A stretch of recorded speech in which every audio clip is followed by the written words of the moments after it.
Hindi makapaniwala si Kim Chiu sa sunod-sunod na pangyayari sa kanyang career bago magtapos ang month ng June. Aniya sa kanyang Instagram page, "Had a blast.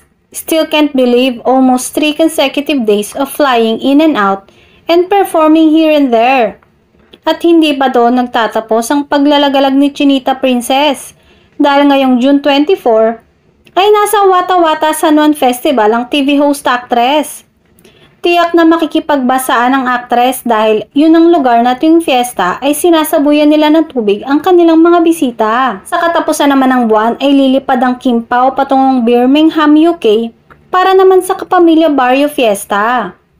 Sa bagong posted nga niyang mga photo, ang akala ay solo lang siya sa lahat ng pics. Pero pagdating sa huli, naroroon ang cute posing ng Kim Pao. Komento nga ng netizen, "Nagulat naman ako, Kimi, sa pang-last na pic. Gusto ko yan." Tanong tuloy ng isang commenter, "Bakit mo naman tinatago si Pao, Kimi? Talagang sa huli mo pa nilagay."